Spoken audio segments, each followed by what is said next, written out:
കുട്ടി പോയി മുങ്ങി നിവർന്നു വരിക. മിച്ചു കുളത്തിലേക്ക് പോയി. അവൾക്കൊപ്പം ടുട്ടുവും വൈശുവും പോയി. മിച്ചു 3 തവണ കുളത്തിൽ മുങ്ങി നിവർന്ന് കയറി വന്നു. ടുട്ടു അവൾക്ക് നേരിയത് കൊടുത്തു. മിച്ചു അത് വാങ്ങി ഇട്ടിരുന്ന ഡ്രസ്സിന് പുറത്തൂടെ കൊടുത്തു. അവൾ നേരെ പോയത് ശ്രീകോവിലേക്കാണ്. അവിടെ ചെന്ന് മിച്ചു മനസ്സ് നിറഞ്ഞു പ്രാർത്ഥിച്ചു. എന്തോ ഒരു ശക്തി കൈവന്ന പോലെ അവൾക്ക് തോന്നി. അവൾ അകത്തേക്ക് ഒന്നും കൂടെ നോക്കി അവിടെ നിന്ന് നടന്നു.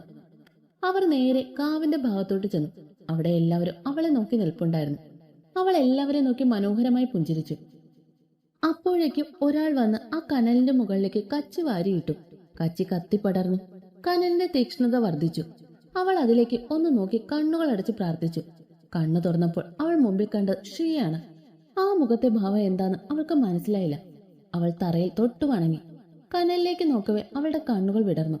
ഒരു ചിരിയോടെ മിച്ചു തന്റെ വലതുകാലെടുത്ത് കനലിലേക്ക് വെച്ചു. ചുറ്റും നാമജപങ്ങൾ ഉയർന്നു. സ്ത്രീകൾ കുരവയിട്ടു. ക്ഷേത്രമണികൾ മുഴങ്ങി. ആകാശത്ത് ഇടി മുഴങ്ങി. കാറ്റ് വീശി. ആ കാറ്റിൽ മിച്ചുവിന്റെ കാൽ ചുവട്ടിലെ കനലുകൾ കൂടുതൽ തീക്ഷ്ണതയോടെ ജ്വലിച്ചു. അവൾ മറ്റേ കാലും എടുത്ത് തീയിലേക്ക് വെച്ചു. അവൾക്കൊരു ഭാവവ്യത്യാസവും ഇല്ല. അവളുടെ മുഖത്ത് ഇപ്പോഴും ആ ചിരിയുണ്ട്. കണ്ടുനിന്ന എല്ലാവരുടെയും കണ്ണുകൾ നിറഞ്ഞു തുളുമ്പി. രോമകൂപങ്ങൾ എഴുന്നേറ്റ് നിന്നു. മിച്ചു പതിയെ ചുവട് വെച്ചു. അവൾക്കൊരു പ്രത്യേക തേജസ് വന്നതുപോലെ തോന്നി. ശ്രീ അവളെ കണ്ണിമ വയ്ക്കാതെ നോക്കി നിന്നു. ലിഞ്ചു ആകെ വിളറി വെളുത്തു നിൽപ്പാണ്. മിച്ചു അഗ്നിപ്രവേശനം പൂർത്തിയാക്കി. എല്ലാവരുടെയും മുഖത്ത് നിറഞ്ഞ പുഞ്ചിരി. മിച്ചു എല്ലാവരെയും നോക്കി ചിരിച്ചു. ശ്രീ മിച്ചുവിനെ തന്നെ നോക്കി നിൽക്കുവാണ്. പക്ഷെ അവൻ നോക്കുന്നത് അറിഞ്ഞിട്ടും അവൾ ആ ഭാഗത്തോട്ട് നോക്കിയില്ല. ഷേയ്ക്കത് നല്ല വിഷമവും ഉണ്ട്. ലിഞ്ചുവാണ് മുഖത്ത് രക്തമയം ഇല്ലാതെ നിൽക്കുവാണ്. തന്ത്രി മിച്ചുവിന്റെ അടുത്തേക്ക് ചെന്നു. അവളുടെ തലയിൽ കൈവച്ച് അനുഗ്രഹിച്ചു. മിച്ചു അദ്ദേഹത്തിന്റെ പാദം തൊട്ട് അനുഗ്രഹം വാങ്ങി. ദൈവാനുഗ്രഹമുള്ള കുട്ടിയാട്ടോ, നന്നായി വരും. ലിഞ്ചുവിന് ഇതൊന്നും സഹിക്കുന്നുണ്ടായില്ല. ചുറ്റും കൂടി നിന്നവർ ലിഞ്ചുവിനെ പരിഹസിക്കാൻ തുടങ്ങി. ലിഞ്ചു തല താഴ്ത്തി നിന്നു. അപ്പോഴും അവളുടെ കണ്ണിൽ മിച്ചുവിനോടുള്ള പക ആളി കത്തിക്കൊണ്ടിരുന്നു. അവൾ മുഷ്ടി ചുരുട്ടി പിടിച്ചു. പുരുഷു ലിഞ്ചുവിനോടായി പറഞ്ഞു, ഈ നിൽക്കുന്ന എന്റെ മിച്ചുവാണ് നിനക്കുള്ള മറുപടി. കൂടുതലൊന്നും പറയാതെ എല്ലാവരും അവിടെ നിന്നും പിരിഞ്ഞുപോയി. ശേ, പിന്നെയും അവളുടെ മുമ്പിൽ തോക്കുവാണല്ലോ. എനിക്കും ഒരു സമയം വരും, അന്ന് ഞാൻ നിന്നെ കാണിച്ചു തരാടി. ലിഞ്ചു ആ പൊള്ളിയ കാലം വെച്ച് പതുക്കെ ചുവട് വെച്ചു. നല്ല നീറ്റിലുണ്ടായിരുന്നു. അവൾ വേച്ചു പോകുന്നുണ്ട്. അത് കണ്ട് ടുട്ടുവും വൈശുവും അങ്ങോട്ട് വന്നു. നിനക്ക് കിട്ടേണ്ടത് ഇപ്പോഴാ കിട്ടി. ഇത്ര ആളുകളുടെ മുമ്പിൽ വെച്ച് നീ നാണം കെട്ടും. നിന്റെ അഭിനയത്തിനുള്ള ഞങ്ങളുടെ പുരസ്കാരം. മിച്ചുവിനെ ജയിക്കാൻ നിനക്ക് ആകില്ലടി. നീ കണ്ടില്ലേ, ഭഗവാൻ പോലും അവളുടെ കൂടെ. ലിഞ്ചുവിന്റെ ദേഷ്യം അണപൊട്ടി ഒഴുകുന്നുണ്ടെങ്കിലും അവൾ അത് നിയന്ത്രിച്ചു നിർത്തി. നിന്നെ വിളിച്ചോണ്ട് ചെല്ലാൻ പറഞ്ഞു. വാ. വേറെ നിവർത്തിയില്ലാതെ ലിഞ്ചു അവരുടെ കൂടെ പോയി. എല്ലാവരും ഒരുമിച്ച് ശ്രീമംഗലത്തേക്ക് തിരിച്ചു. അങ്ങനെ തിരുവുത്സവം 5ാം ദിവസത്തേക്ക് കടന്നു. ഇന്നാണ് പകൽപൂരം നടക്കുന്നത്. ശ്രീമംഗൽ തപ്പന്റെ തിരുവുത്സവത്തിന്റെ ഏറ്റവും പ്രധാനപ്പെട്ട ദിവസമാണെന്ന്. രാവിലെ തന്നെ ക്ഷേത്രത്തിൽ നല്ല ഭക്തജന തിരക്കുണ്ടായിരുന്നു. പതിവ് പോലെ നിത്യപൂജകളും കാഴ്ച ശീവേലികളും നടന്നു. രാവിലെ 11 മണിയോടടുത്ത് ഈ വർഷത്തെ പകൽപൂരത്തിന് നന്ദി കുറിച്ചു. 11 ഗജവീരന്മാരാണ് പകൽപൂരത്തിന് അണിനിരക്കുന്നത്. അതിലെ ഏറ്റവും തലയെടുപ്പുള്ള കൊമ്പന്റെ പുറത്ത് ശ്രീമംഗൽ തപ്പന്റെ തിടമ്പേറ്റും. ഈ കൊമ്പന്റെ ഇരുവശങ്ങളിലെ 5 കൊമ്പന്മാർ വീതം അണിനിരക്കും. അതാണ് പതിവ്. ആദ്യം തന്നെ വാദ്യമേളങ്ങളുടെയും താലപ്പൊലിയുടെ അകമ്പടിയോടെ ഈ 11 ഗജവീരന്മാരെ ക്ഷേത്രമുറ്റത്തേക്ക് ആനയിച്ചു. തുടർന്ന് തന്ത്രി ശ്രീകോവിലിനുള്ളിൽ നിന്ന് ദീപം പുറത്തേക്ക് കൊണ്ടുവന്ന് തിരുമുറ്റത്തെ അഖണ്ഡ വിളക്ക് തെളിയിച്ചു. സ്ത്രീജനങ്ങൾ കുരവേട്ട് ആ നിമിഷത്തെ ഭക്തിസാന്ദ്രമാക്കി. അന്തരീക്ഷത്തിൽ ശിവമന്ത്രങ്ങൾ അലയടിച്ചുയർന്നു. ക്ഷേത്രമണികൾ മുഴങ്ങി. അതിനുശേഷം കുടമാറ്റം ആരംഭിച്ചു. പിന്നീട് അങ്ങോട്ട് തായമ്പകയുടെ മാസ്മരിക ലോകം തീർക്കപ്പെടുകയായിരുന്നു അവിടെ. അതിനൊത്ത് ചുവട് വെച്ച് ആടി തിമിർക്കുകയാണ് നാട്ടുകാർ. നമ്മുടെ അപ്പവും ശ്രീയും നന്ദുവും വേദവും കുട്ടുവും അജുവും എല്ലാം തുള്ളാൻ മുമ്പിൽ തന്നെയുണ്ട്. പാവം നമ്മുടെ പെമ്പിള്ളേരെ അമ്മമാർ തടഞ്ഞു വെച്ചിരിക്കുകയാണ്. അയച്ചു വിട്ടാൽ അമ്പലാണെന്ന് കൂടെ നോക്കാതെ അവളുമാർ അലമ്പാക്കുന്നു വീട്ടുകാർക്ക് നല്ലോണം അറിയാം. അവസാനം കാരണവന്മാർ തലയെ കൂടെ മുണ്ടിട്ടുകൊണ്ട് ഓടേണ്ട ഗതികേട് വരും. റിസ്ക് എടുക്കാൻ പറ്റൂല. നമ്മുടെ മിച്ചുവും ടുട്ടുവും വൈശുവും ഒക്കെ അമ്മമാരുടെ കൂടെ മാറി നിന്ന് പൂരം ആസ്വദിക്കുകയാണ്. അപ്പോഴാണ് നമ്മുടെ മിച്ചുവിന്റെ കണ്ണുകൾ ചെണ്ടമേളത്തിന്റെ താളത്തിനൊപ്പം ഫ്രണ്ടിൽ നിന്ന് തുള്ളുന്ന നമ്മുടെ ഷീയുടെ മേലെ ഉടുക്കുന്നത്. ചെക്കൻ നേവി ബ്ലൂ കളർ ഷർട്ടും വീതിയുള്ള കസോമുണ്ടുമാണ് ധരിച്ചിരിക്കുന്നത്. മുണ്ടും മടക്കി കുത്തി വലത് കൈ ഉയർത്തി വായുവിൽ ചൊഴിച്ച് ചെക്കൻ കിടന്ന് തുള്ളി തകർക്കുകയാണ്. തുള്ളുമ്പോൾ അവന്റെ നെറ്റിയിലേക്ക് പാറി വീഴുന്ന മുടിയിഴകളും ആരെ ആകർഷിക്കുന്ന അവന്റെ നക്ഷത്ര കണ്ണുകളിലെ തിളക്കവും അവളെ അവനിലേക്ക് വലിച്ചടിപ്പിച്ചുകൊണ്ടിരുന്നു. ഷർട്ടിന്റെ മുകളിലത്തെ ബട്ടൺ തുറന്നു കിടക്കുന്നതിന് അവന്റെ നെഞ്ചിൽ പറ്റിച്ചേർന്ന് കിടക്കുന്ന തൃശൂലവും രുദ്രാക്ഷവും ചേർന്ന സ്വർണ്ണമാല വ്യക്തമായി കാണാം. അത് അവന്റെ അഴക് വർദ്ധിപ്പിക്കുന്നതായി മിച്ചുവിന് തോന്നി. വിയർത്ത് കുളിച്ച് ഷർട്ടൊക്കെ ദേഹത്ത് ഒട്ടിപ്പിടിച്ചിട്ടുണ്ട്. മിച്ചു കണ്ണെടുക്കാതെ ശ്രീയെ തന്നെ നോക്കി നിൽക്കുകയാണ്.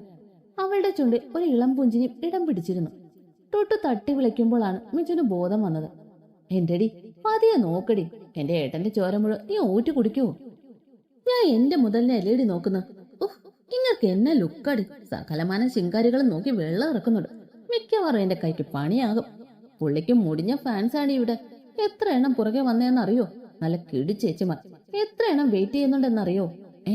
അതേടി, ഇഷ്ടാന്ന് പറഞ്ഞു വരുമ്പോ ഏട്ടന് സ്പാർക്ക് തോന്നില്ല എന്ന് പുള്ളി മറുപടി പറയും. എന്നേലും സ്പാർക്ക് തോന്നിയാലോ എന്ന് പറഞ്ഞ് കുറെ എണ്ണം കാത്തിരിക്കാനും പറഞ്ഞു പോവും. ഏട്ടാ അതൊന്നും മൈൻഡ് ചെയ്യാൻ പോവാറില്ല. ഇങ്ങനാര് കാമദേവനോ? അസൂയക്കും കുശുമിനും മരുന്നില്ല മോളെ. നീ പേടിക്കണ്ടടി, എന്റെ ഏട്ടന്റെ ഉള്ളിൽ നീ മാത്രമേ ഉള്ളൂ. അത് കേട്ട് മിച്ചുന്റെ മുഖം നാളത്തെ ചുവന്ന് തുടുത്തു. അവളുടെ ചുണ്ടിൽ ഒരു പുഞ്ചിരി ഉണ്ടായിരുന്നു. മോൾ അങ്ങ് ചുവന്ന് തുടുത്തല്ലോ. എന്തിനാടി അതിനായിട്ട് വട്ടം കറക്കുന്നത്? നിനക്കിഷ്ടാന്ന് തുറന്നു പറഞ്ഞൂടെ? കുറച്ച് കറങ്ങട്ടടി. അവൾക്ക് വേണ്ടി എന്നെ തല്ലിയതല്ലേ? നല്ല അന്തസ്സായി ഇങ്ങോട്ടൊന്ന് പ്രൊപ്പോസ് ചെയ്യട്ടെ, അപ്പൊ ആലോചിക്കാം. നടക്കട്ടെ നടക്കട്ടെ. ഏതായാലും നീ ഇപ്പൊ നിന്ന് ഊറ്റ്. ഞാൻ എന്റെ മുതലിനെ നോക്കി സായുജ്യം അടയട്ടെ. പിള്ളേര് പിന്നെയും അവനവന്റെ മുതലുകളെ സ്കാൻ ചെയ്യാൻ തുടങ്ങി. ഈ സമയത്തൊക്കെ ചുറ്റും നടക്കുന്ന ഒന്നും അറിയാതെ നമ്മുടെ വൈശുട്ടി നന്ദൂട്ടനെ നോക്കി നിൽക്കുവാണ്. കൊച്ചി ലോകത്തൊന്നും അല്ലെന്ന് തോന്നുന്നു. തുള്ളന്റെ ഇടയ്ക്ക് പുറകോട്ട് തിരിഞ്ഞു നോക്കിയ നന്ദു കാണുന്ന തന്നിലേക്ക് ദൃഷ്ടി പതിപ്പിച്ച് നിൽക്കുന്ന വൈശുവിനെയാണ്. അവന്റെ ചുണ്ടിൽ ഒരു കുസൃതിച്ചിരി വിരിഞ്ഞു. നന്ദു അവളെ നോക്കി ഒന്ന് കണ്ണു ചിമ്മി കാണിച്ചു. അപ്പോഴാണ് കൊച്ചിന് ബോധം വന്നേ. അവളൊന്ന് നാക്ക് കടിച്ചോണ്ട് പെട്ടെന്ന് നോട്ടം മാറ്റി. അത് കണ്ടൊന്ന് തലയാട്ടി നന്ദു വീണ്ടും തുള്ളാൻ തുടങ്ങി. അങ്ങനെ കലാശക്കൊട്ടൊക്കെ കഴിഞ്ഞ് നമ്മുടെ ചെക്കന്മാരെല്ലാം ആൾത്തറയിൽ വന്നിരുന്നു. പൂരത്തിന്റെ ക്ഷീണം മാറ്റാൻ സംഭാര വിതരണം ഒക്കെ ഉണ്ടായിരുന്നു. ചെക്കന്മാരെല്ലാം സംഭാരം കുടിച്ചോണ്ടിരിക്കുമ്പോഴാണ് നമ്മുടെ പെൺപിള്ളേർ അങ്ങോട്ട് വന്നത്. കുട്ടു, നീ പോയി ഞങ്ങൾക്കൂടെ വാങ്ങിക്കൊണ്ട് വാടാ. വേണേ പോയി വാങ്ങി കുടിക്കരുത്. തുള്ളി തുള്ളി മനുഷ്യ ഒരു വഴിയായി. എനിക്ക് ക്യൂ നിൽക്കാൻ വയ്യാത്തോണ്ടാ. ഏതേട്ടാ, മിച്ചു കുറച്ച് പഞ്ചാരൊക്കെ ചേർത്ത് വേദന വിളിച്ചു. പതപ്പിക്കേണ്ട മുളയെ നടക്കില്ല. വേണേ പോയി മേടിച്ച് കുടിയേടി മടിച്ച്. എന്താളെ ഏട്ടാ, ഞങ്ങൾക്ക് എപ്പോ കിട്ടാനാ? അവിടെ നിൽക്കുന്ന ചേട്ടന്മാരെ നിങ്ങൾക്ക് പരിചയമുണ്ടല്ലോ. പ്ലീസ് ഒന്ന് വാങ്ങിത്താ. ഓടിക്കോ മൂന്നും. അജു, ഇച്ചിരി താടാ. ഒന്ന് പോയടി, ഞാൻ തരൂല. മുതലാളി ഒരു ചെറ്റിയാണ്. അജു അവളെ നോക്കി കുറച്ച് പുച്ഛം വാരി വിതറി. മിച്ചു ഓള് കണ്ടിട്ട് ശ്രീ ഒന്ന് നോക്കി. ചെക്കൻ മനഃപൂർവ്വം ചൊറിയാൻ വേണ്ടി ആസ്വദിച്ചിരുന്ന് സംഭാരം കുടിക്കുവാണ്. എന്താ ടേസ്റ്റ് അല്ലേ? സൂപ്പർ. അതെ, നല്ല ടേസ്റ്റ്. ആ ഇഞ്ചിയുടെയും ചെറിയ ഉള്ളിയുടെയും കാന്താരിമുളകിന്റെയും ടേസ്റ്റ് ആണ് ഹൈലൈറ്റ്. നമ്മുടെ പെമ്പിള്ള് എല്ലാത്തിനും കലിപ്പിച്ചൊന്ന് നോക്കി. നീയൊക്കെ വയറിളകി ചാകൂടാ കാലന്മാരെ. മൂന്നും കൂടി ചവിട്ടിക്കുലുക്കി സംഭാരം വാങ്ങാൻ പോയി. കുറെ നേരം അവിടെയൊക്കെ കറങ്ങി തിരിഞ്ഞു നിന്നിട്ടും സംഭാരം പോയിട്ട് അതിന്റെ ഒരു കറിവേപ്പില പോലും പിള്ളേർക്ക് കിട്ടിയില്ല. മൂന്നും മുഖവും വീർപ്പിച്ച് ചെക്കന്മാരുടെ അടുത്തേക്ക് വന്നു. ഇതിനിടയ്ക്ക് കുട്ടുവും അജു അവരുടെ കുടിച്ചു തീർത്ത് ഏമ്പക്കവും വിട്ടിരിപ്പുണ്ട്. നമ്മുടെ പിള്ളേരുടെ വരവ് കണ്ട് ചേട്ടന്മാര് പരസ്പരം നോക്കിയൊന്ന് ചിരിച്ചു. അവളുമാര് വന്ന് മോന്തയും വീർപ്പിച്ചിരുന്നു. അപ്പോഴാണ് വേദ ടുട്ടുവിന് നേരെ അവന്റെ ഗ്ലാസ് നീട്ടുന്നത്. ടുട്ടു അവനൊന്ന് നോക്കി. കുടിച്ചോ? കേൾക്കേണ്ട താമസം ടുട്ടു അത് വാങ്ങി ഒറ്റ വലിക്ക് കുടിച്ചു. തെണ്ടി ചോറി, നിങ്ങളുടെ കാര്യം ഓർത്തില്ല. അവളുമാര് രണ്ടും ടുട്ടുവിനെ നോക്കി പല്ലു കടിച്ചു. അടുത്ത ആരോ വന്നിരുന്നതായി തോന്നിയപ്പോ മിച്ച സൈഡിലേക്കൊന്ന് നോക്കി. നമ്മുടെ ശ്രീകുട്ടൻ കിളിച്ചോണ്ട് അവന്റെ ഗ്ലാസും പിടിച്ചോണ്ടിരിക്കുന്നു. വേണോ നിനക്ക്? എനിക്കൊന്നും വേണ്ട, തന്നെ മറ്റൊക്കെ കൊണ്ട് കൊടുക്ക്. മിച്ച കുറച്ച് ജാടയിട്ടു. പ്രഹസനം, വെറും പ്രഹസനം. ആദ്യമേ മേടിച്ചു കുടിച്ച ഇട്ട ബിൽഡപ്പൊക്കെ വെറുതെ ആകൂലേ. വേണ്ട, ഞാൻ കുടിച്ചോളാം. അപ്പോഴാണ് നമ്മുടെ ലിഞ്ചു അങ്ങോട്ട് വന്നത്. അവൾ വന്ന് ഷീയുടെ അടുത്തിരുന്നു. മിച്ചു അവളെ ഒന്ന് നോക്കി. എന്താടാ ഇത്? സംഭാരം. ഇങ്ങത്താ നോക്കട്ടെ. ലിഞ്ചു അതും പറഞ്ഞ് ഷീയുടെ ഗ്ലാസ് വാങ്ങാൻ പോകുകയും മിച്ചു പെട്ടെന്ന് അത് ഷീയുടെ കയ്യിൽ നിന്ന് തട്ടിപ്പറിച്ച് ഒറ്റ വലിക്ക് കുടിച്ചു. ഷീ അവളുടെ പ്രവൃത്തി ഒരു കുസൃതിച്ചിരിയോടെ നോക്കിയിരുന്നു. മിച്ചു ഗ്ലാസ് ഷീയുടെ കയ്യിൽ കൊടുത്ത് ലിഞ്ചുവിനെ നോക്കി കട്ട പുച്ഛം വാരി വിതറി അവിടെ നിന്ന് പോയി. ലിഞ്ചുവാണെ മിച്ചുവിനെ കലിപ്പിച്ചു നോക്കിയിരിക്കുക. പെണ്ണിന് തീരെ കുശുമ്പില്ലല്ലേ? മിച്ചു പോകുന്ന വഴി നോക്കി അപ്പു എല്ലാവരോടുമായി പറഞ്ഞു. എന്റെ കാര്യത്തിലുള്ള അവളുടെ ഈ സ്വാർത്ഥതയാണ് എനിക്ക് ഏറ്റവും ഇഷ്ടം. അത് കേട്ട് എല്ലാവരും ഒന്ന് ചിരിച്ചു. ലിഞ്ചുവിന് അതത്ര സുഖിച്ചില്ല. അവൾ അവിടെ നിന്ന് എണീറ്റ് പോയി. അപ്പോഴാണ് നന്ദു വൈശുവിനെ നോക്കുന്നത്. വൈശൂട്ടി കുടിച്ചില്ലല്ലോ, എന്നാ കുടിച്ചോ. വൈശു നന്ദുവിനെ ഒന്ന് നോക്കി. അവൾക്ക് അവന്റെ കയ്യിൽ നിന്ന് അത് വാങ്ങാൻ എന്തോ ഒരു മടി പോലെ. കുടിച്ചോ മോളെ. വൈശു മടിച്ച് അവന്റെ കയ്യിൽ നിന്നും അത് വാങ്ങി കുടിച്ചു. അവൾ വേഗം ടുട്ടുവിനെയും കൊണ്ട് അവിടെ നിന്ന് പോയി. നമ്മുടെ ചേട്ടന്മാർ നന്ദുവിനെ നോക്കിയൊന്ന് ആക്കി ചിരിച്ചു. എന്താ ഒരു പുതിയ വിളിയൊക്കെ? അതെ, കീരിയും പാമ്പും ആയിരുന്നവർ ഇപ്പൊ അടയും ചക്കരയും പോലെ ആയി. എന്താ വക്കീലെ ഒരു ഇളക്കം? അതെ, നമ്മുടെ നന്ദൂട്ടന് വൈശുവിനോട് ചെറിയൊരു മുഖബത്ത് അല്ലേടാ കള്ള വക്കീലെ. നന്ദു ഒന്ന് ചിരിച്ചു. അങ്ങനെ പണാ, ഇവരുടെ ഉടക്ക് കണ്ടപ്പോഴേ എനിക്ക് തോന്നി അവസാനം ഇങ്ങനെ ആകുമെന്ന്. കണ്ട് പടിയടാ, ബുദ്ധിയും വിവരം ഇല്ലാത്ത അവന് വരെ മനസ്സിലായി. സെറ്റാക്കല്ലേ മോനൂസേ. ഇതെന്തുവാടാ, പ്രണയത്തിന്റെ സീസണോ? എല്ലാവരും അങ്ങ് പുഷ്പിക്കുവാണല്ലോ. നമ്മളിങ്ങനെ നിന്ന് പോകത്തേ ഉള്ളൂ. നമുക്കുള്ളതൊക്കെ എവിടെയെങ്കിലും കൊച്ചി ടി വിയും കണ്ട് ഇരിപ്പുണ്ടാവും. അതൊക്കെ എന്ന് വളർന്ന് പൂക്കാനാ നമ്മുടെ മാവ്. ഓർഡറായി രണ്ടും അവന്റെ ഒക്കെ ഒരു മാവ്. ഓ, നിങ്ങളൊക്കെ പ്രേമിച്ച ആഹാ, ഞങ്ങൾ നോക്കിയ ഏഹേ, അതെവിടത്തെ ന്യായം? ഇവനെയൊക്കെ നിന്റെ ഒക്കെ പൂക്കാൻ സമയമാകുമ്പോ ഞങ്ങൾ പറയാം. ഇപ്പൊ എന്റെ പൊന്നുമൊക്കെ എണീറ്റ് വാ, വീട്ടിൽ ചെന്നിട്ട് വേണം വൈകിട്ടത്തെ കാര്യങ്ങളൊക്കെ ഏർപ്പാടാക്കാൻ. അപ്പു എല്ലാത്തിനെയും വിളിച്ചോണ്ട് അവിടെ നിന്ന് പോയി. അന്ന് ഉച്ചയ്ക്ക് നാട്ടുകാർക്കെല്ലാം ഊണ് ശ്രീമംഗലത്തായിരുന്നു ഒരുക്കിയിരുന്നത്. വർഷങ്ങളായിട്ടുള്ള പതിവാണത്. അങ്ങനെ സദ്യയൊക്കെ കഴിഞ്ഞ് വൈകുന്നേരത്തെ തിരുവാഭരണ എഴുന്നള്ളത്തിനുള്ള തയ്യാറെടുപ്പിലാണ് എല്ലാവരും. വൈകുന്നേരത്തോടെ തിരുവാഭരണ എഴുന്നള്ളത്തിനുള്ള തയ്യാറെടുപ്പുകളെല്ലാം പൂർത്തിയായി. ആ നാട് മുഴുവൻ ശ്രീമംഗലത്ത് അണിനിരന്നിട്ടുണ്ട്. തന്ത്രിയുടെ നിർദ്ദേശപ്രകാരം ശ്രീ മുങ്ങിക്കുളിക്കാനായി കുളക്കടവിലേക്ക് പോയി. അവൻ ആവശ്യമുള്ള വസ്ത്രങ്ങളും മറ്റു സാധനങ്ങളുമായി വേദം ശ്രീയുടെ കൂടെ പോയിട്ടുണ്ട്. ശ്രീ കുളത്തിലിറങ്ങി 3 തവണ മുങ്ങി നിവർന്ന് കയറി വന്നു. ഈറനായതൊക്കെ മാറ്റി തട്ടുകൊടുത്തു. നെറ്റിയിലും കഴുത്തിലും നെഞ്ചിലും കൈകളിലും കാൽപാദത്തിലും ചന്ദന ലേപനം ചെയ്തു. അവർ രണ്ടുപേരും തറവാട്ടിലേക്ക് പോയി. തറവാട്ടിലെത്തി ശ്രീ തന്ത്രി പകർന്നു നൽകിയ ദീപവും ഒരു തട്ടി പൂജാ സാമഗ്രികളുമായി പൂജാമുറിയിലേക്ക് കയറി വാതിലടച്ചു. അവിടെ നിന്ന് അവൻ നേരെ പോയത് തിരുവാഭരണങ്ങൾ സൂക്ഷിക്കുന്ന രഹസ്യ അറയിലേക്കാണ്. രഹസ്യ അറയിലെ ബന്ധനങ്ങൾ വേർപെടുത്തി ശ്രീമംഗലത്തപ്പനെ മനസ്സിൽ ധ്യാനിച്ച് വാതിൽ തുറന്ന് അവൻ അകത്ത് കയറി. ശ്രീ അവിടെ വിളക്ക് തെളിയിച്ച് ആചാരപ്രകാരമുള്ള പൂജകൾ ചെയ്ത് നമസ്കരിച്ച് എഴുന്നേറ്റു. പഞ്ചാക്ഷരി മന്ത്രജപത്തോടെ അവൻ തിരുവാഭരണപ്പെട്ടി കൈകളിലെടുത്ത് ദീപവുമായി പുറത്തേക്ക് വന്നു. അപ്പോഴേക്കും പുറത്ത് താലപ്പൊലിയും വാദ്യമേളങ്ങളും എല്ലാം തയ്യാറായിരുന്നു. ശ്രീ തിരുവാഭരണവുമായി തറവാട്ട് മുറ്റത്തേക്ക് വന്നു. നന്ദു മുത്തുക്കുട പിടിച്ചു. മുമ്പിൽ തൂക്കുവിളക്കുമായി അപ്പു. ഒരു തട്ടിൽ ഭഗവാന് ഇന്നണിയാനുള്ള ഉടയാടകളും കൂവളത്തുമാലയും ഭസ്മവും ഒക്കെ വേദം ശ്രീയെ അനുഗമിച്ചു. ശ്രുതിയായിരുന്നു അഷ്ടമംഗല്യം എടുത്തത്. അങ്ങനെ താലപ്പൊലിയുടെ വാദ്യമേളങ്ങളുടെ അകമ്പടിയോടെ തിരുവാഭരണ ഘോഷയാത്ര ക്ഷേത്രത്തിലേക്ക് പുറപ്പെട്ടു. പുഷ്പപാതയിലൂടെയാണ് ഘോഷയാത്ര കടന്നുപോയത്. അതിന്റെ മേൽനോട്ടം കുട്ടുവിനും അജുവിനും ആയിരുന്നു. നാമജപങ്ങളുമായി എല്ലാവരും ഘോഷയാത്രത്തിൽ പങ്കുകൊണ്ടു. കുറച്ചു സമയങ്ങൾക്കകം തിരുവാഭരണ ഘോഷയാത്ര ക്ഷേത്രത്തിൽ എത്തിച്ചേർന്നു. അപ്പോഴായിരുന്നു വെടിക്കെട്ട്. തന്ത്രി വന്ന് ആരതി ഒഴിഞ്ഞു. ക്ഷേത്രമണികൾ മുഴങ്ങി. ആർപ്പുവിളികളും നാമജപങ്ങളും അവിടെ ആകെ അലയടിച്ചുയർന്നു. സ്ത്രീകൾ കുരവേട്ടു. അങ്ങനെ ആഘോഷപരമായി ശ്രീമംഗലത്തപ്പന്റെ തിരുവാഭരണങ്ങൾ ശ്രീലകത്തേക്ക് ആനയിച്ചു. ശ്രീകോവിലിന് മുമ്പിലെത്തി ശ്രീ തിരുവാഭരണങ്ങൾ നടയിൽ സമർപ്പിച്ച് സാഷ്ടാംഗം വീണു. തന്ത്രി വന്ന് ശ്രീയുടെ കയ്യിലെ കാപ്പഴിച്ചു മാറ്റി തിരുവാഭരണങ്ങളുമായി അകത്തേക്ക് കയറി നടയടച്ചു. എല്ലാവരും കണ്ണുകളടച്ച് നാമം ജപിച്ചുകൊണ്ടിരുന്നു. കുറച്ചു സമയത്തിന് ശേഷം നട തുറന്നു. ഭഗവാന് തിരുവാഭരണങ്ങളെല്ലാം അണിയിച്ച് ദീപാരാധന നടത്തി. പതിവിലും തേജസ് ശ്രീലകത്തുള്ളതായി എല്ലാവർക്കും അനുഭവപ്പെട്ടു.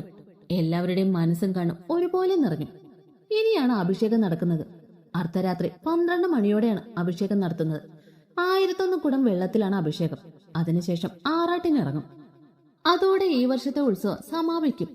ചുറ്റമ്പലത്തെ കിഴക്ക് ഭാഗത്തായി വലിയൊരു കൽമണ്ഡപമുണ്ട്. അവിടെയുള്ള ശിവലിംഗ പ്രതിഷ്ഠയിലാണ് അഭിഷേകം നടത്തുന്നത്. ആ കൽമണ്ഡപത്തിന് ചുറ്റും കൂവളമരങ്ങൾ വളർന്ന് പന്തലിച്ചു നിൽപ്പുണ്ട്. പണ്ട് രാജഭരണം നിലനിന്നിരുന്ന കാലത്ത് പണി കഴിപ്പിക്കപ്പെട്ടതാണ് ഈ കൽമണ്ഡപം. പിന്നീട് ക്ഷേത്രം നവീകരിച്ചപ്പോഴും ആ കൽമണ്ഡപം അതുപോലെ തന്നെ നിലനിർത്തി. സമയം രാത്രി 11:45 കഴിഞ്ഞു. കൽമണ്ഡപത്തിൽ അഭിഷേകത്തിനുള്ള തയ്യാറെടുപ്പുകൾ പൂർത്തിയായി. ശാന്തസുന്ദരമായ അന്തരീക്ഷം. തണുത്ത കാറ്റ് വീശി അടിക്കുന്നുണ്ട്. ആ കാറ്റ് ഇളകിയാടുന്ന കൂവളത്തിലകളുടെ മർമ്മരം കാതിന് ഇമ്പം നൽകുന്നു. ഭക്തജനങ്ങളെല്ലാം മണ്ഡപത്തിന് മുമ്പിൽ അണിനിരന്നിട്ടുണ്ട്. ശ്രീമംഗലത്തുകാർ ഏറ്റവും ഫ്രണ്ടിലായി നിൽക്കുന്നു. അപ്പോഴാണ് കമ്മിറ്റി പ്രസിഡന്റ് തിടുക്കത്തിൽ അങ്ങോട്ടേക്ക് വന്നത്. ഒരു പ്രശ്നമുണ്ട്. എന്താ ഗിരി? ഭജൻസ് പാടാൻ വന്ന കുട്ടിക്ക് തീരെ വയ്യ. അതിന് പാടാൻ കഴിയില്ല. ഈ അവസാന നിമിഷം വേറെ ആരെ തപ്പിപ്പിടിക്കാനാണ്? സമയം 12 മണിയാകുന്നു. എന്താ ചെയ്യുക? ശ്രീ, നീ എന്തു പറയുന്നു? അച്ഛ, എനിക്ക് കീർത്തനങ്ങളൊന്നും വലിയ പിടിയില്ല. തെറ്റുപാടാൻ പാടില്ലല്ലോ. നേരത്തെ അറിയുകയായിരുന്നെങ്കിൽ കുഴപ്പമില്ലായിരുന്നു. ആരും ടെൻഷനാകണ്ട. കീർത്തനം പാടാൻ ഇവിടെ ഒരാളുണ്ട്. എല്ലാവരും കൃഷ്ണനെ സംശയരൂപേണ നോക്കി. മിച്ചുട്ടി, എന്താ അച്ചു? മോള് പാട്. ഫ്ലാറ്റ് വെച്ച് പാടില്ലായിരുന്നു മോള്. അത് മതി. അച്ചു, ഞാൻ ഈ കാറ് കൂവി നടക്കുന്ന ഇവള് പാടാനോ? ബെസ്റ്റ്. നടക്കണ വല്ല കാര്യവും പറ. എല്ലാവരും ലിഞ്ചുവിനെ ഒന്ന് സൂക്ഷിച്ചു നോക്കി. നിന്റെ അഭിപ്രായം ഇവിടെ ആരും ചോദിച്ചില്ല. ശ്രീ, ഞാൻ വേണ്ട. പിന്നെ ലിഞ്ചു ഒന്നും മിണ്ടിയില്ല. കൃഷ്ണൻ മിച്ചുവിന്റെ അടുത്തേക്ക് ചെന്നു. എന്റെ കുഞ്ഞിന് പറ്റും. ധൈര്യമായി പാടട കണ്ണാ. നീ പാടടി, ഞങ്ങളുണ്ട് കൂടെ. എല്ലാവരും മിച്ചുവിനെ നോക്കി. കൃഷ്ണന്റെയും വേദന്റെയും ഭദ്രയുടെയും മുഖത്ത് പുഞ്ചിരി കണ്ടപ്പോ അവൾക്കൊരു ആത്മവിശ്വാസം തോന്നി.